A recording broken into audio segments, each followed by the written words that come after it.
ಅದ ಏನು ಮನೆ ಹೊಲ ಇಲ್ಲ ಮನೆ ಇಲ್ಲ, ನಾವು ಅದರಿಂದ ಜೀವನ ಮಾಡೋರು ಮೇಡಮ್. ಏನು ಇದು ಸಾಲ್ತಾ ಇಲ್ಲ, ಬಾಡಿಗೆ ಮನ್ಯಾಗ ಅದೀವಿ, 3 ಮಕ್ಳು ಅದಾವೆ ನಮ್ಮ ಬಡತನ ಭಾಳ ಅದ. ಏನಾರು ಮುಂದೆ ಸೌಲಭ್ಯ ಆಗ್ಬೋದು ಅಂತೇಳಿ ನಾವು ಇಲ್ಲಿಗೆ ಹೋಗೀವಿ. ಫಸ್ಟ್ಗೆ 1600ಕ್ಕೆ ಹೋಗೀವಿ, ಈಗ 10 ವರ್ಷ ಆಯ್ತು ನಮ್ಗೆ ಹೋಲಕತ್ತಿ, ಇಷ್ಟೇ ಕೊಡ್ತಾರೆ. ಅದ್ರಾಗೇನು ನಮಗೆ ಸಾಲ್ತಾ ಇಲ್ಲ. ಏನು ಅದ್ರ ಸಲುವಾಗಿ ಸಿದ್ದರಾಮಯ್ಯವ್ರಿಗೆ ಅವ್ರಿಗೆ ಬೇಡಿಕೆ ನೀಡ್ಲಿಕ್ಕೆ ಬಂದಿದ್ದೀವಿ. ಅವ್ರು ಕೊಡುತ್ತಾನ ನಾವು ಪ್ರತಿಭಟನೆ ಮಾಡ್ತಾನೆ ಇರ್ತಿದ್ದೀವಿ. ಏನು ಅದು ಕೊಡಲಿ, ನಮ್ಮ ಪಗಾರ ಹೆಚ್ಚಿನ ಮಾಡಲಿ ಅಂತ. ಏನು ರೀ 2000 ರೂಪಾಯಿ ಕೊಡ್ತಿದ್ರಿ, ಈಗ 2 ತಿಂಗಳಿಂದ ನಿಲ್ಲಿಸ್ಬಿಟ್ಟಾರ.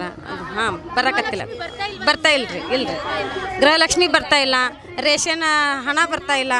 ಏನು ನಮ್ಗೆ ಗೃಹಲಕ್ಷ್ಮಿ ರೊಕ್ಕ ನಿಲ್ಲಿಸ್ಬಿಟ್ಟಾರ. ಸಿಕ್ತು ಈಗ ಬರೀ ಇದೇನು ದುಡ್ಡಿದ್ದು 3600 ರೂಪಾಯಿ ಅಷ್ಟೇ. ಇಲ್ಲ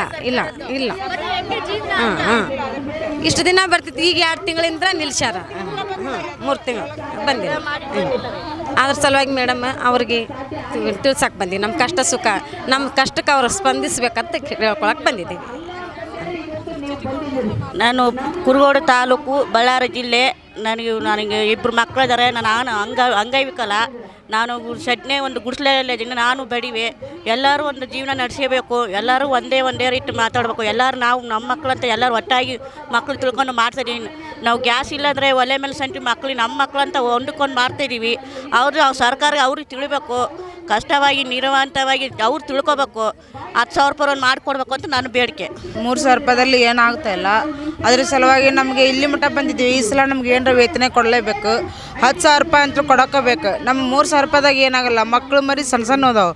ಹೊಲ ಮನೆ ಅಂತೂ ಮೊದಲೇ ಇಲ್ಲ. ಇಷ್ಟು ಜನ ಕಟ್ಕೊಂಡು ಬರೋಕೆ ನಮ್ಮ ಕಡೆಗೆ 1 ರೂಪಾಯಿ ದುಡ್ಡೂ ಇಲ್ಲ. 1 ತಿಂಗಳು ಪಗಾರ ತೊಗೊಂಬಂದು 1 ತಿಂಗಳು ಪಗಾರ ತಗೋತಾರೆ, ಏನೂ ಇಲ್ಲ ನಮ್ಗೆ. ಆ ಸಲುವಾಗಿ ನಮ್ಗೆ ಈ ಸಲ ಅಂತೂ ವೇತನ ಕೊಡಲೇಬೇಕು. ಇಷ್ಟು ಜನ ತೊಗೊಂಬರ್ಬೇಕಾದ್ರೆ ಅದರಿಂದ ಬಂದದ್ದು ಕಷ್ಟ ನಮ್ಗೆ ಗೊತ್ತು. ಅಲ್ಲಿಂದ ಬರೋಕೆ ಏನು 100 ರೂಪಾಯಿ ಸತಕ್ಕೆ ಇಲ್ಲದ ಬಂದಾರ ಈಗಿನ ಜನ. ಅಷ್ಟು 100 ರೂಪಾಯಿನೂ ಇಲ್ಲ ಅಂತಂದು ನಮ್ಮ ಬೇಡಿಕೆ ಕೊಟ್ಟೆ ಅಂದ್ಬಿಡಕ್ಕೆ ನಮ್ಗೆ 10,000 ರೂಪಾಯಿ ಕೊಡೋಕಬೇಕು. ಇಷ್ಟು ಹೇಳಿ ಮುಗಿಸ್ತೇನೆ.